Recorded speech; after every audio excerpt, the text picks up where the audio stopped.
However, ano na nangyayari? Yung skills mo na dapat mahasa, nawawala. We like people that we like us less. Kailangan mong maging mayaman para at least they cannot have. Tandaan mo, wala tayong biological clock, Brad. Kumbaga, ang lalaki lang naman na walang options ang kaya makipag-deal all the time sa babae na talagang masakit sa ulo eh. Kasi meron silang ganda, oo, they cannot track. However, the problem is, so dun mo makikita na talagang walang kayang i-provide sa'yo ang babae.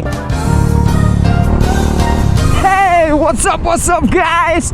It's your boy, Sublado Moto. Okay po, tonight's vlog, let's talk about ang mga nagdi-DM sa atin at mga nagko-comment sa atin na gusto nilang pag-usapan ng dating app.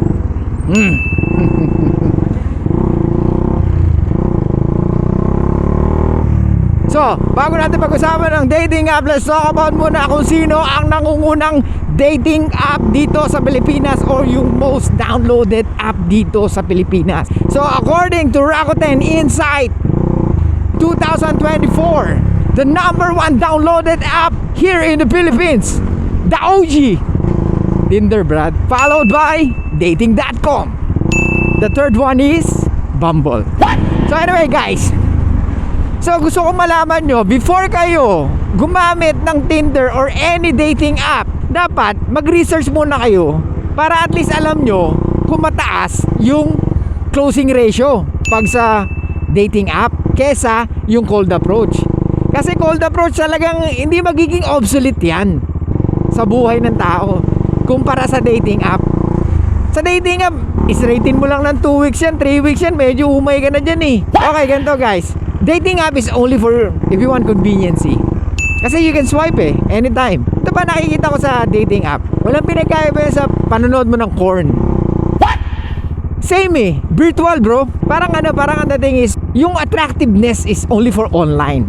Di ba? Alam mo yung how many she took a photo bago niya i-post yung ganung picture?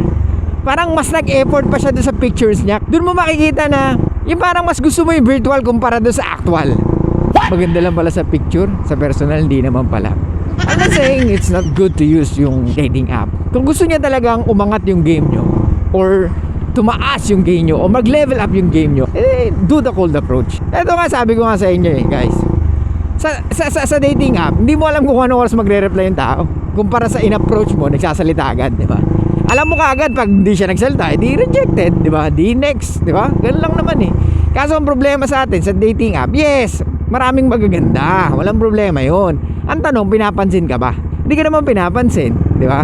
Tsaka ito pa, according to Tinder statistics you need at least 200 you need at least 285 matches before you get a relationship. Ulitin ko, 285 matches before you get a relationship. Wala pa meetups doon, Brad. Paano yung meetups? Sa meetups is, you need at least 57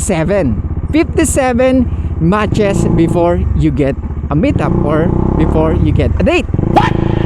And according to Tinder, 95% nangyayari ang date between 2 to 7 days. And according to Tinder, there's a 21% women always make the first move or sila yung unang nagsaswipe. 21%. Compare sa lalaki na it's only 7%. Guys, ilalagay ko dyan yung reference sa baba, tapos check nyo na lang. Ayoko kasi magkamali sa numbers eh. Pero numbers don't lie. And eto, at alam nyo ba, when it comes to swiping, women swipe left 95%. Uulitin ko, most of the users on Tinder app, 95% of women swipe left. Gets mo? So, ibig sabihin, apakababa ng chance mo na makakuha ng date agad-agad. And only 5% swipe right. Sa lalaki, 53% swipe left and 47% swipe right. Pero when it comes to swiping right, kung sino una, babae, 21%. Sa lalaki kasi mababa lang. At eto, Brad, di ba sabi ko sa inyo, 285 ang kailangan mong matches before ka magkaroon ng relationship. If with the same rate, yung tinatawag, let's say syempre lalaki at babae yun, di ba? Ang penetration ng lalaki is only, wala mo ko ilan percent? 1.8%. Napakababa ng chance mo na makakuha ng 285 matches right away kumpara sa babae na merong 36%. So ibig sabihin mas mabilis sila, which is totoo naman. Pero when it comes to spending time sa Tinder or sa app, women stay on the average for at least 8.5 minutes. Sa lalaki is 7.5. So ibig sabihin mas matagal ang babae gumamit ng Tinder. So ano ibig sabihin nun? Women always looking for something. How Ano dare yun? you? Looking for a relationship. But not only the relationship, of course, someone can stimulate her emotions. Gets? O ito guys, di ba? Malaki ang difference ng Bumble tsaka ng Tinder. So ang Bumble, unang nag-i-initiate is babae. Tama? So kung makikita mo sa initiating ng conversation, women only say hi, hello. That's it. So dun mo makikita na talagang walang kayang i-provide sa'yo ang babae when it comes to date and when it comes to getting to know each other. Dun mo makikita na dapat ikaw ang nagdadala lahat ng conversation at ikaw ang nagpaplano ng date. Tayo, Brad, tayo. Kaya yung mga iba dyan na nagsasabi na ba't ganun siya? Hindi man lang siya nag-iisip ng topic na pag-usapan namin. Wow, baby boy. Brad, I know. If you're still young, you need to get more experience. Okay? So sa mga bata pa nating followers, guys, enjoy lang. Huwag kayong masyadong seryoso sa buhay, especially sa love life. 2 to 3 years from now, pagtatawanan mo yan, especially na gano'n sa atin, nag-comment sa atin sa YouTube. My God! For how many years crush mo siya? Kaso nga lang, hindi ka niya crush eh, di ba? Yung sinasabi pa niya na may mixed signals daw. Bro, walang mixed signals. Sinabi ko sa'yo, walang mixed signals, okay? Ikaw lang ang nag-isip na may mixed signals. Ang babae, syempre, pag minsan, they just want to be nice. Kaya sila nagre-reply, but it doesn't mean nagre-reply sila, meron na silang pagtingin sa'yo. No, wala. What? Okay? Walang pagtingin ng babae sa'yo kung nag-reply lang siya ng 1-2 beses. At kung matagal siya mag-reply, lalong wala siyang interes sa'yo. Anyway, balik tayo sa app. So, dun mo makikita, Brad, sa Bumble, ang tanging kaya nilang sabihin is hi. Diba? Hindi man lang kayang stimulate yung emotions mo. How The dare only time you? na na-stimulate ang emotions ng lalaki is pag sobrang ganda ng babae. Diba? Tsaka ito pa, ang cons ng dating app, hindi mo alam kung siya talaga. May kakilala ako, gumagamit ng Tinder, oh. Nagulat siya, ladyboy. Diba? Nag-ano pa sila, nag-FaceTime pa sila. Para daw sigurado, or video call. Tapos nung na-meet niya, nung nakita niya, malayo pa lang, takbo siya.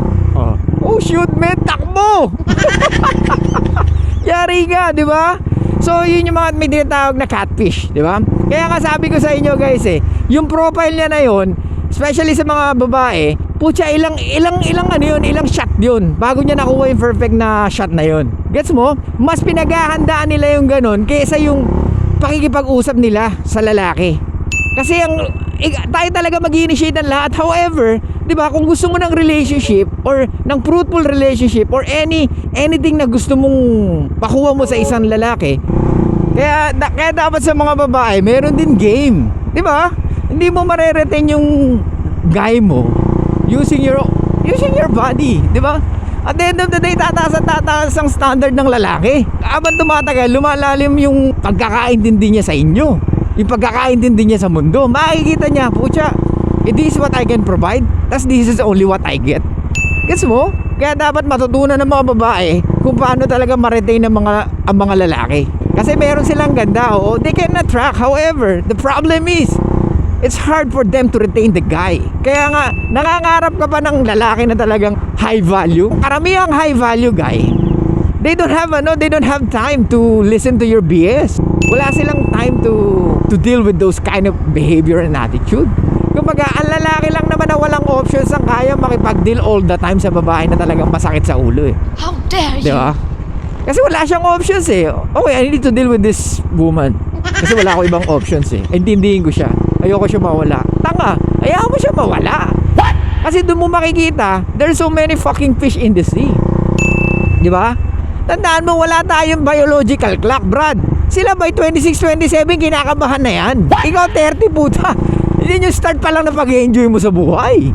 Guess mo? Kaya nga dapat 20 and up, tong 10 years na yon, 20 to 30, dapat talaga may gawin kang bagay na talagang ika-asenso mo.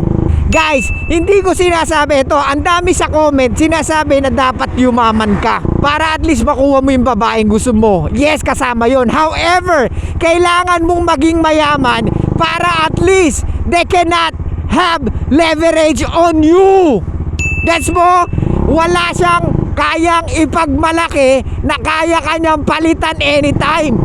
Dahil alam niya sa sarili niya, emotionally, mentally, financially, wala kang katapat. You are the fucking best. Sabi nga ni Drake, you the fucking best. You the fucking best. Gets mo? Hindi nila kayang umarte-arte pag alam nila na kaya mo silang palitan anytime. Kaya nga si Manny Pacquiao hindi iniwan ni Jinky. Dahil pag iniwan niya si Manny Pacquiao, makikita niya yung mga ni Pacman nag-e-enjoy sa pera ni Pacman. At siya, depressed. How dare you? Yun ang magandang example. Pag ikaw naging asensado sa buhay, wala silang masasabi sa'yo. Yes, masasaktan man sila emotionally. At the end of the day, they will accept kung ano yung kailangan nila. Gets mo? Eto this is hardwired to our brain. We like people that we like us less. Ulitin ko. We like people that we like us less. Kaya nga, Brad, kahit ano pang simp mo sa babae mo, hindi ibig sabihin nun, hawak mo na siya sa leeg. The more you simping around, the more na mas mapigla siya. Balik tayo sa dating app. Brad, sa dating app, eto anong pagkakaiba pag nag-cold approach ka tsaka sa dating app? Eto sa dating app, walang pinagkaiba yan sa GrabFood tsaka sa Foodpanda. Conveniency, Brad. Ito yung sinasabi ko. Gusto mo ng conveniency. However, ano na nangyayari? Yung skills mo na dapat mahasa, nawawala. Kaya nga, ang tigre, hindi mo pwedeng ikulong. Kasi pag kinulong mo, tapos lagi mong binibigyan ng pagkain, nagiging tanga. Pag binigyan mo ng pagkain, hindi niya kinakain. Tama? Same thing sa buhaya, di ba? Nakakita ka na ng farm ng buhaya. Kung hindi pa, manood ka sa YouTube. Madami nun, National Geographic, mga ganun. Meron silang normal or instinct na tinatawag in order for them to survive, to find food. Gets? So same thing sa atin, as a human being, we have this instinct. We have this mating strategy in order for us to attract the woman that we like. Di ba? Hypergamy. Women are looking for someone na talagang kaya siya itaguyod. Because women are looking for survival value. Gets? So kung makikita mo by numbers, most of women sa Tinder to sa Tinder. Sige, balik muna tayo sa Tinder, Brad. So sa Tinder daw, meron at least 42%. Alam mo kung ano yung 42% na yon? Are still in a relationship or married. That's according to statistics, Brad. Hindi nagsisinungaling ang numbers. Numbers don't lie, man. Kaya nga pag ganyan ang vital statistics ng babae, numbers don't lie, bro. Okay, balik tayo. Imagine 42% in a relationship, tapos yung iba married pa, tapos ikaw si tanga, panay swipe mo. O balik tayo uli, yung conveniency, about sa conveniency, nagiging tamad ka, Brad, nagiging tamad tayo. Pero nakakaumay, tama? Wala nga pinagkaiba yan sa GrabFood tsaka sa Foodpanda. Same lang din naman yung o-orderin mo, which is puro fast food. Di ba? Walang kasustansya. Laman tiyan lang. So same thing sa paghanap mo ng babae sa dating app. Laman tiyan lang. Kasi bored ka. Kasi gusto mo nandyan na agad. Kasi tamad ka. Bilang lalaki, tayong nag-a-approach ng babae. Eto kinaganda. Pag ikaw nag-approach, 5 senses agad. Hindi naman 5 senses, sorry. Maybe 4. Kasi yung isa doon taste taste agad eh. So, 5 senses, ano yun? Smell. S-S-T-T-H. Okay? Smell, sight, touch. Yeah, may touch. Tapos may taste. Tapos may hearing. Di ba? Kaso ang problema sa dating app, Puro message lang. Yung na-improve sa 5 senses mo, mata. Ano? Hearing. Kasi, uy, nag-message na siya. So, Brad, iba talaga pag nag-cold approach ka. Kasi doon pa lang, alam mo na kaagad kung rejected ka o hindi. And at the same time, you will know how to talk. Diba? Magigauge mo kung paano makipag-usap. Hindi yung confident ka sa message, tapos pagdating sa personal, nga, tatanga-tanga ka pala. Diba? Hindi ka makagawa ng kwento. Diba?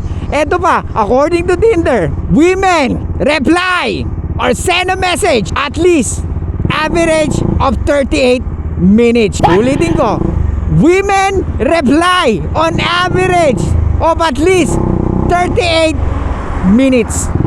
But men replied within 5 minutes. Brad, 38 minutes kayong maghintay? Imagine, Brad, minimum on average at least 38% bago sila mag-reply. Tapos tayo 5 minutes lang nagre-reply ni. So ibig sabihin, ganun tayo ka-thirsty when it comes to women. Pero pag babae naman, ganun sila ka-thirsty when it comes to relationship. Di ba? Sila yung una nagsa-swipe right. Doon mataas ang... Wow! Na all. Kumbaga mataas yung percentage ng swiping right. Na nauuna. Okay, nauuna. Pero when it comes to swiping right, only 5% of women na nagsa-swipe right. So imagine, sa 100 na users ng Tinder, 5 lang doon na nagsa-swipe right.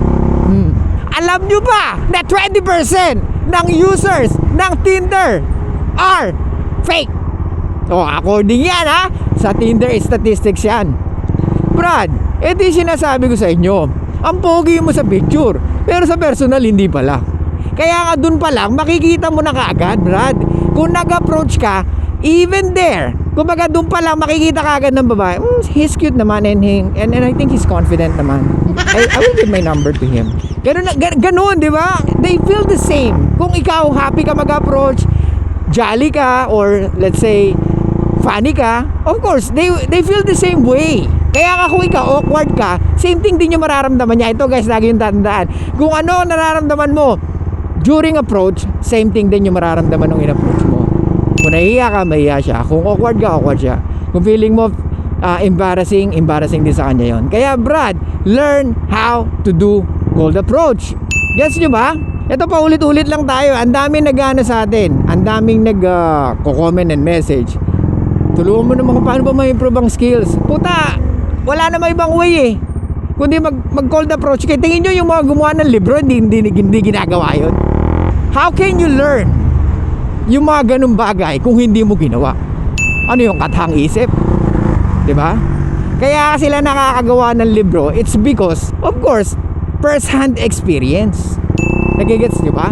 Hindi yung parang, theory lang, blah blah blah. Diba? Hindi ganun yun. Kaya kung gusto nyo talagang mag-improve yung skills nyo when it comes to approaching women, you need to do something. Kung alam mo mahina ka sa pag-approach ng EA at gusto mo magka-girlfriend, tigilan mo yung pag-computer mo. Better to focus on something that you can learn. Gets? So lang guys, thank you so much. Please don't forget to subscribe on my YouTube channel, and please follow my TikTok and like my Facebook page and also my Instagram. So lang guys, thank you so much. I'll see you guys next time, and bye bye.